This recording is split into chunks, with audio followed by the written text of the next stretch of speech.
The NFL in the 60s, 70s, 80s, and even 90s was fueled by guys playing hurt and injured. Guys hurting their injuries just to feel something. There are famous stories featuring players like Ronnie Lott and Jack Youngblood and St. Louis Cardinals safety Larry Wilson, who intercepted a pass with 2 broken wrists. 15-year-old me could imagine no greater hell than having 2 broken wrists. I want to acknowledge that there are probably several dozens of untold heroics from those decades. An era where concussions were medically diagnosed as getting your bell rung. As long as you could walk, you could play, even if you couldn't say what day of the week it was. Last season, Broncos quarterback Bo Nix played through 3 fractures in his back. It was a blip. Nobody knew. The injury occurred on November 24th, and in the next game against the Browns, he was firing FDRs like this. More people would talk about that injury, but it actually kind of made Bo Nix play better. All injuries aren't equal, though. As crazy as it sounds, a broken back varies in severity. Bo, when discussing the injury, noted, Got twisted up a little bit, 3 process fractures, but a lot of guys play with a lot of those kind of things. They broken backs? It's probably the type of injury we would have never really even known about if Nix played in a different era. A couple of the tough guy goats, as I mentioned, are Ronnie Lott and Jack Youngblood. What did they do? Well, Youngblood missed just 1 game during his 14-year NFL career, and that is a man who broke his fucking fibula in the divisional playoffs. Youngblood was a defensive end for the Rams who finished his career with 151.5 sacks. He averaged 12.8 sacks per season. It's not just that he played through a broken fibula in the playoffs against the Cowboys, it's that he played in the championship game and then again in the Super Bowl. The Rams would lose the Super Bowl to the Steelers. Regardless, Youngblood played 2.5 games battling the biggest and strongest players on the field without a functioning bone in his leg. Hey, remember the time I played 2 games with a broken leg? No, Jimmy, that was me. It was? There's no confusing our favorite beer, light beer from Miller. Ronnie Lott famously broke his finger in a key game against the Dallas Cowboys to conclude the regular season in 1985. His dangling finger would require surgery and a 6-week recovery time. So Lott elected to just have part of his left pinky cut the fuck off so he could play in the wild card round the following week. The folklore once had people believing he actually had his finger chopped off on the sideline and then went back into the game. He just pulled it off. They put tape on it and went back in the game. I thought, unbelievable. The reality of the situation is far more human, which was detailed in Ronnie Lott, A Football Life. It was at that point in time that Ronnie verbalized to me football was eating away at his body. He felt that in my best interest was to have it amputated. To expand upon that, he said, I was trying to laugh it off, but I felt sick. He told the AP in 1986 of first seeing the nub. I tried to stand up, but I broke into a cold sweat. It was just a total shock. I thought, oh man, I should have just put the pin in it. We are losing the compassionate side of sports. We're becoming gladiators. If I ever become a coach, I hope I never lose sight of the fact that players are people. To which I say, Ronnie, this is the only answer I, as a fan, want to hear. Pain don't hurt. You are a gladiator. Maybe some of Lott's regret, though, comes from the fact that the 49ers lost the following week to the Giants in the playoffs. Lott cut off half his pinky just so Joe Montana could throw 0 touchdowns and an interception. Lott did have a career-best 10 interceptions the following season, and he joined Chuck Bednarik and Anthony Munoz as the world's highest-grossing OnlyFans models for weird hand fetishes. So, silver linings. And in terms of no silver linings, check out our new shirts over at benchwarmershop.com. That's my coffee company, my merch company, and we just dropped these new Sell the Teams and Crap shirts. Sell the team. Sell the damn team, please. Not only is Fred Warner one of the best linebackers in the NFL right now, he fractured his ankle week 4 of the 2024 season and played in 100% of the snaps in the next 7 games. That means this tackle and this tackle and this stop were all done on a broken ankle. This press conference done on a broken ankle. Here's Fred Warner ordering DoorDash all on a broken ankle. Warner also played a shit ton of special team snaps. The most since his rookie year, actually, which makes me ask the question to the 49ers, why? Hey, Fred, you're playing on that Toradol anyway, so you want to get a couple extra special teams reps in today too, Fred? Huh? On that broken foot, huh, Fred? Look, Warner finished the season with 131 tackles, roughly 108 of those coming after his injury. This is what Warner said of it. It's something I deal with every game. I get on the table before every game, and I get shot up every single game just to be able to roll. But it's not an excuse. It's just what it is. That's the NFL. You're not going to be healthy. You've got to go out there. You've got to find ways to execute, to play at a high level and win every single week. Oh, mother of God, Fred, you are tough. Did Warner really say get shot up, though? Ricky Pearsall, Fred's teammate, was shot during an armed robbery attempt in August of 2024. Yes, you've reached the shooting portion of the episode. Don't forget to like and subscribe here to That's Good Sports, where gun violence will continue. Ricky Pearsall was shot in the chest and made his first NFL debut just 50 days later. Commanders running back Brian Robinson scored a game-winning touchdown 46 days after being shot in the leg twice in 2022. Giants receiver Plaxico Burress, of course, shot himself in the leg in a Manhattan nightclub and got a very cushy 20 months of prison time to let his leg heal before he had to return to the field. I learned the hard way that guns and sweatpants do not mix. But the craziest gunshot wound in performance goes to Vikings legend Jim Marshall. Marshall was cleaning one of his shotguns when the gun unexpectedly went off. Who hasn't been rubbing their gun for a little too long and a little too hard to have it go off accidentally? Disgusting! The buckshot lodged in the side of his abdomen. So how many games did Marshall miss? 0. He played the same fucking week he shot himself. Marshall once owned the record for most consecutive starts in the NFL with 282 because nothing could deter that man. He played the same week that he was hospitalized for pneumonia. He played the same week he was hospitalized for ulcers, which he probably got from worrying about his gunshot wound. And yet his most famous story is spending the night in the freezing wilderness after getting lost in a blizzard on a snowmobile trip in Wyoming. Another Viking, Brett Favre, eventually broke Marshall's record with 297 consecutive starts. Favre played through close to a dozen significant injuries in his career, but let's zero in on a different dozen.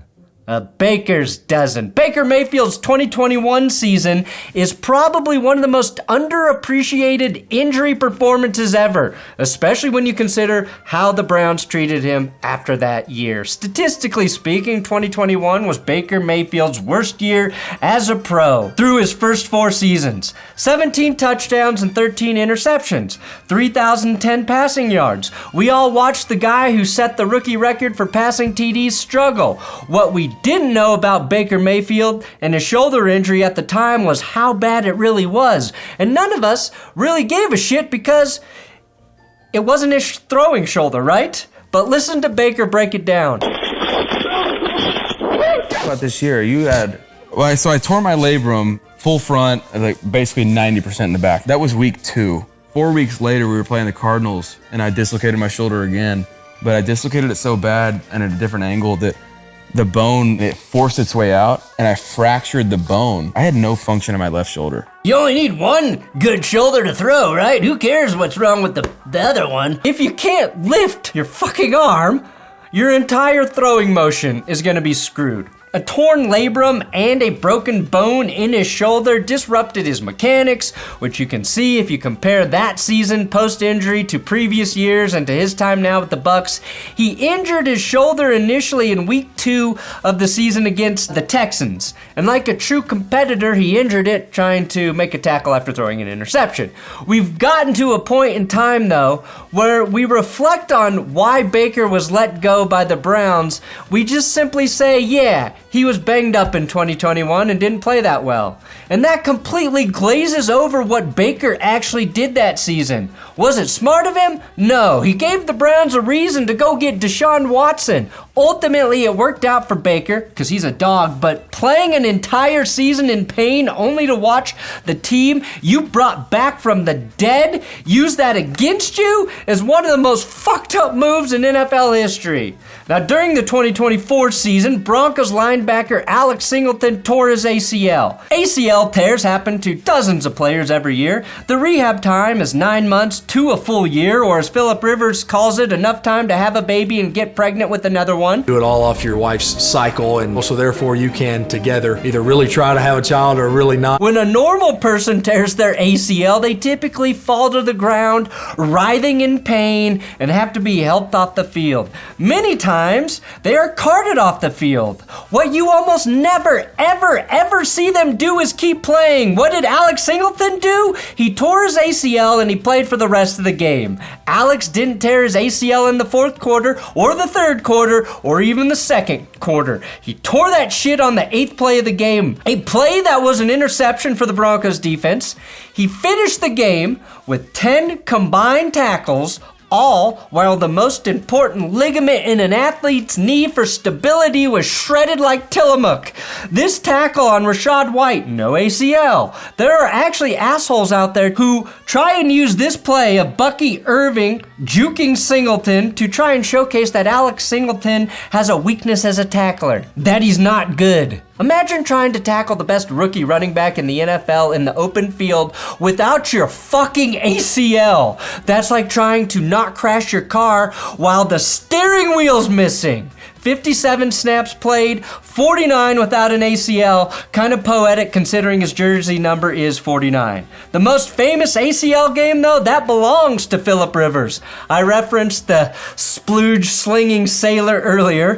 Philly Rivers tore his ACL in the 2007 AFC divisional playoff game against the Colts.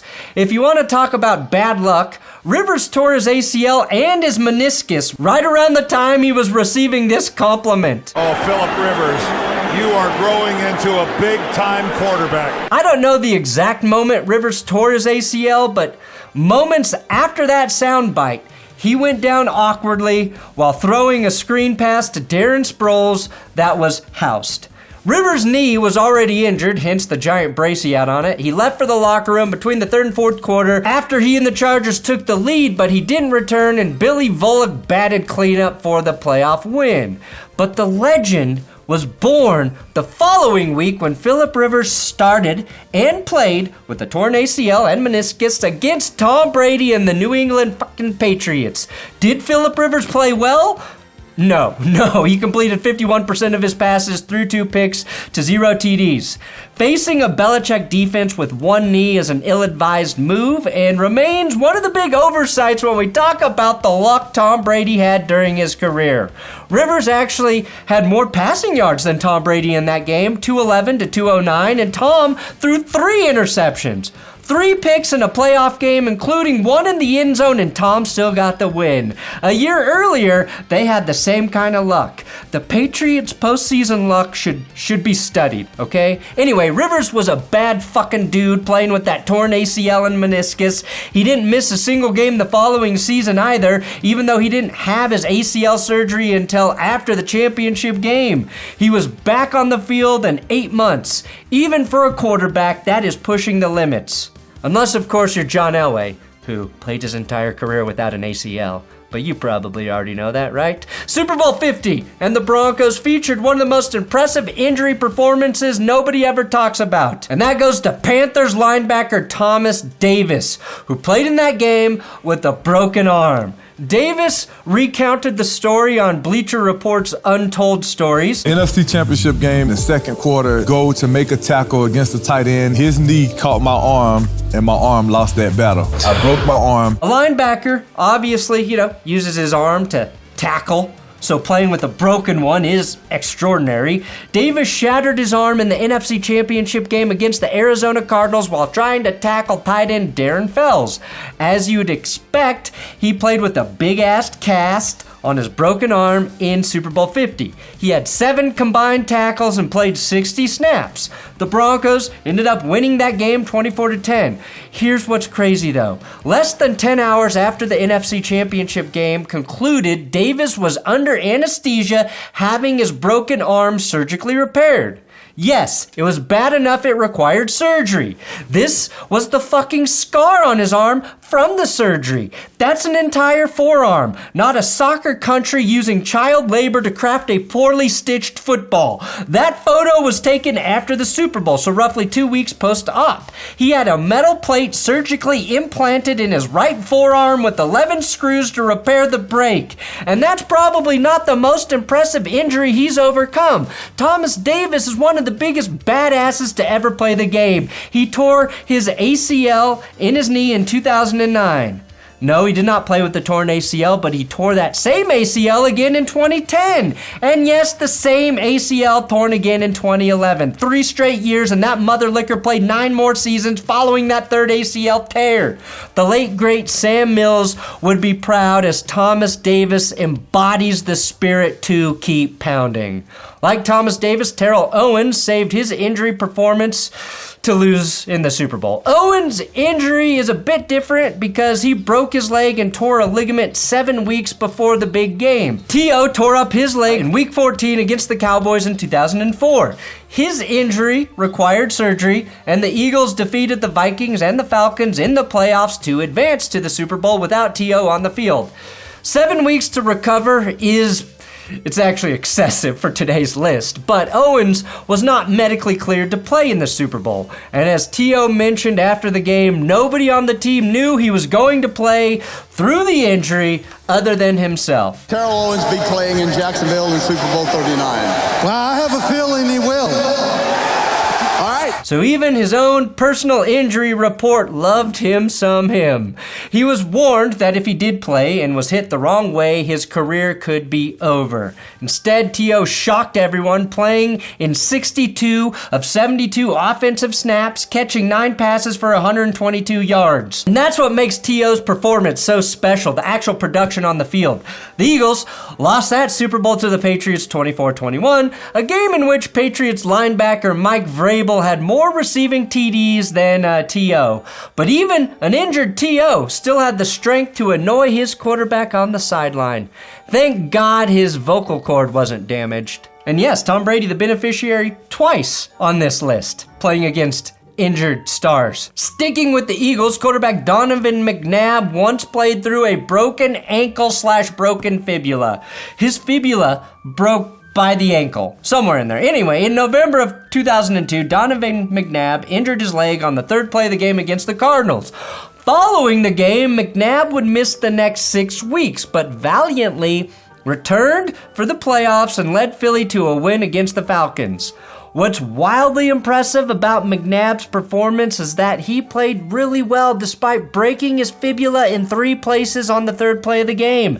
The Eagles kicked the Cardinals' little feathery bird butts 38-14. McNabb threw for 4 touchdown passes, going 20 for 25, completing 80% of his throws and netting 255 passing yards. It was actually his best passing performance of the entire season with a QB rating of 132. I saved McNabb for last because his performance was better than anyone else's on this list. It was one of McNabb's most efficient games, I think, ever in his career. And luckily, they played a reeling Cardinals team who was too stupid to acknowledge McNabb was injured and sacked him just once and rarely brought any extra pressure in the game. If you combine his stats with T.O.'s stats, that's 377 yards of production on 2 broken legs by the Eagles players. The moral of today's episode, though, is playing injured does make you a badass, but also probably a loser, as Jack Youngblood, Terrell Owens, Thomas Davis all played in the Super Bowl for nothing. For nothing! Thanks for watching That's Good Sports. Please subscribe here on YouTube. We're officially 3/4 of the way to 1 million, so anything you can do to help me get there is greatly appreciated.